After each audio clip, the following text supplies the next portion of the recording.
J'espère que vous allez bien. Moi, je vais super bien comme d'habitude. N'oubliez pas de partager, de liker et de vous abonner dans les histoires d'Akuma. Parce que ici, à travers nos histoires, nous apprenons les leçons de la vie. Alors, aujourd'hui, j'ai une histoire bien triste qui m'a été racontée par une sœur. Alors, s'il vous plaît, écoutez l'histoire et si vous pouvez aider moralement, physiquement comme matériellement, s'il vous plaît, faites quelque chose, s'il vous plaît. Voilà donc l'histoire.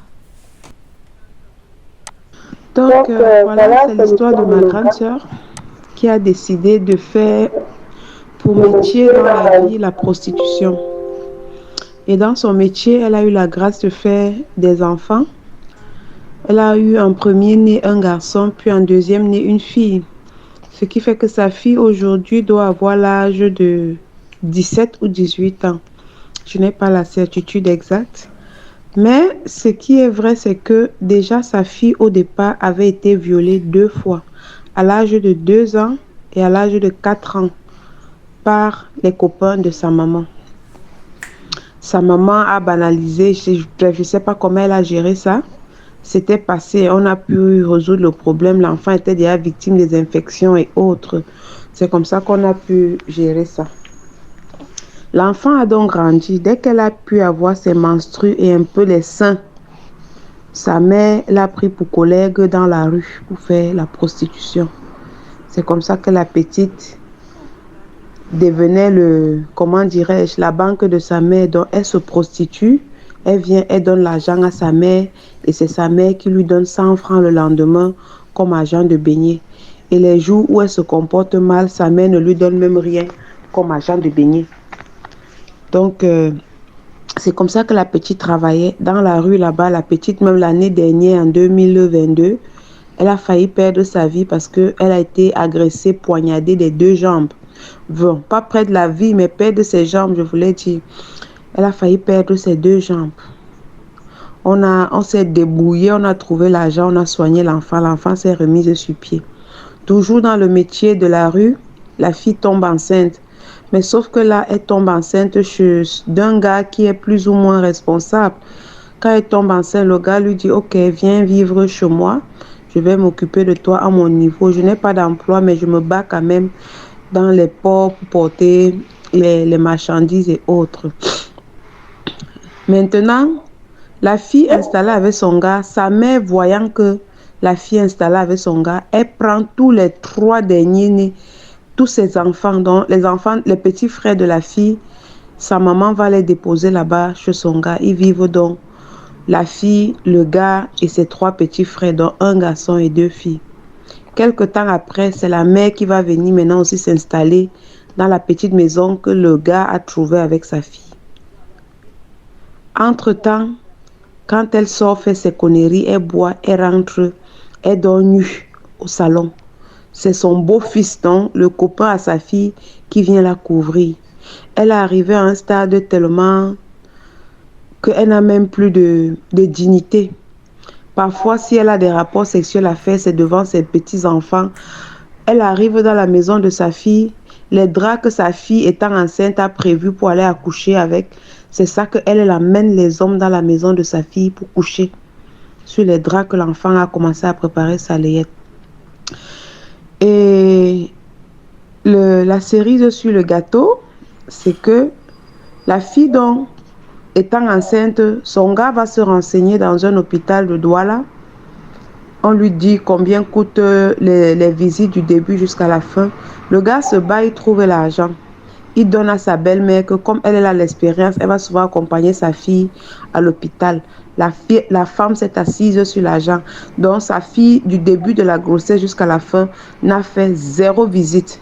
Le gars a pris l'argent de la layette, il donne encore à sa belle-mère. Il donne 1 fois, la belle-mère dit que ça ne suffit pas. Il donne 2 fois, on ne voit toujours pas la layette. Il donne même une 3e fois, toujours pas de layette. C'est là où il dit que, ok, ça c'est quelle qualité? Moi je n'en ai pas, je me bats seulement à porter les choses au port. Le jour où ça ne donne pas, je prends où? L'heure de l'accouchement arrive, la petite doit aller accoucher. L'argent de l'accouchement, le gars avait donné, sa mère a tout caché. Bon, elle a mangé parce qu'elle ne sait pas ce qu'elle a fait de cet argent. La fille se retrouve dans l'hôpital, accouchement difficile parce que le bébé est très gros, il n'arrive pas à sortir par voie basse. Mais Dieu merci, ils sont tombés sur une femme qui avait l'expérience. Elle a fait les techniques, le bébé de 5 kilos a fini par naître. Mais le bébé naît en faisant sortir tous les intestins de sa maman. On dit donc à la mère de la fille de venir payer les factures. Elle dit que son gars va se charger de ça. C'est comme ça que la fille se retrouve bloquée à l'hôpital.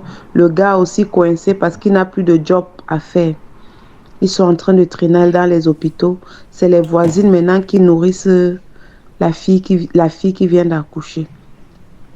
Donc, quand on appelle donc sa mère vient et dit à sa fille que quand nous on venait à Douala, ce n'était pas pour que tu tombes enceinte.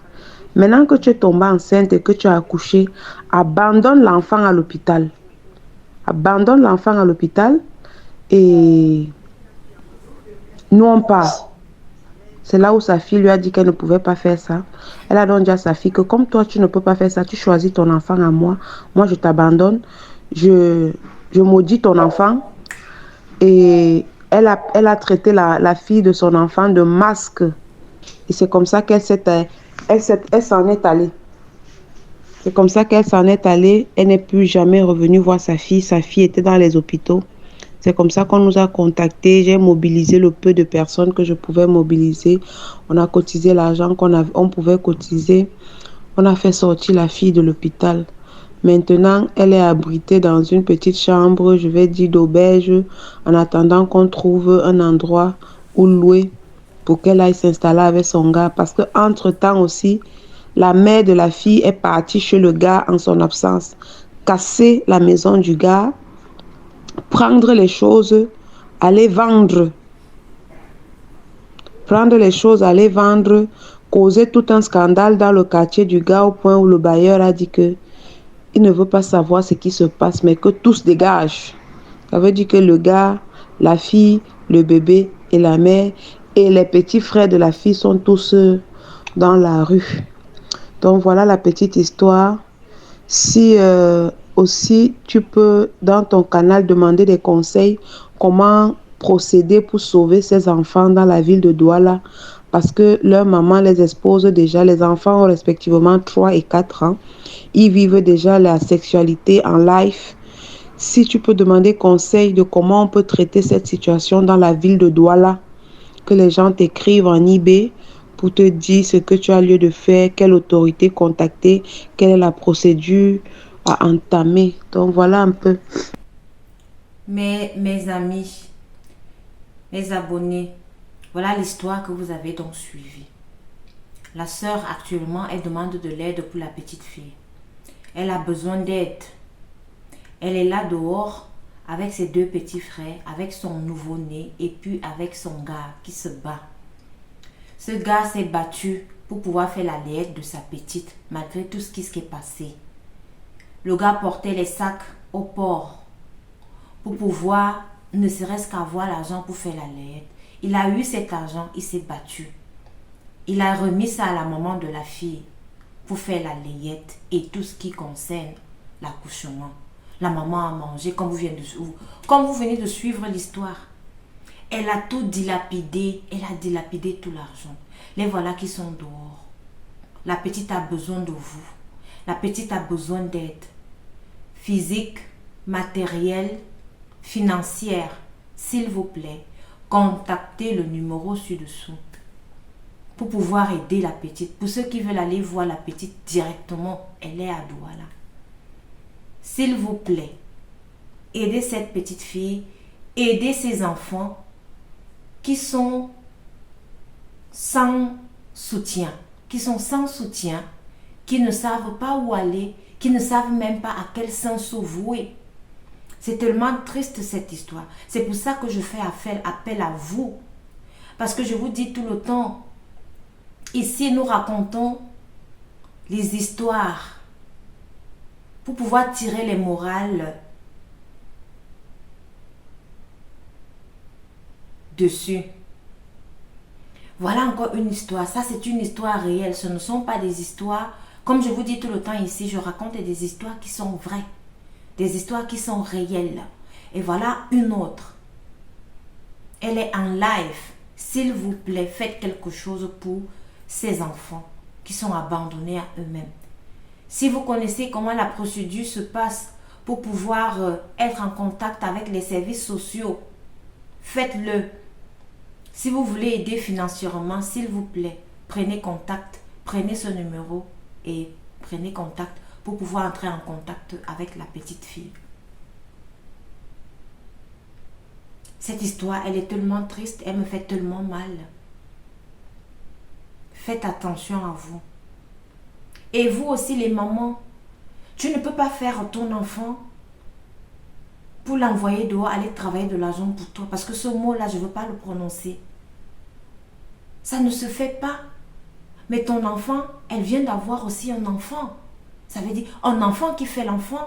Et tu lui demandes de laisser ce masque-là et de partir. C'est incroyable. C'est incroyable aujourd'hui avec nos mamans. Cela ne se fait pas. C'est terrible ce qui arrive aujourd'hui à ces petits enfants innocents qui n'ont même pas demandé à naître.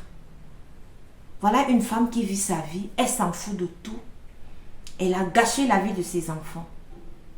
S'il vous plaît, si vous pouvez venir en aide, même si c'est 1000 francs ou 100 francs, venez en aide à cette petite famille. Je sais qu'on n'est pas assez nombreux dans ce canal, mais si tout le monde essaie de donner 1000 francs, ça va donner quelque chose. S'il vous plaît, aidez cette famille. J'espère que vous avez aimé l'histoire d'aujourd'hui. J'espère aussi que vous allez faire un geste. Et surtout, partagez cette histoire. Et n'oubliez pas de vous abonner pour ne rien rater des histoires d'Akuma. Merci de m'avoir écouté et rendez-vous à la prochaine vidéo.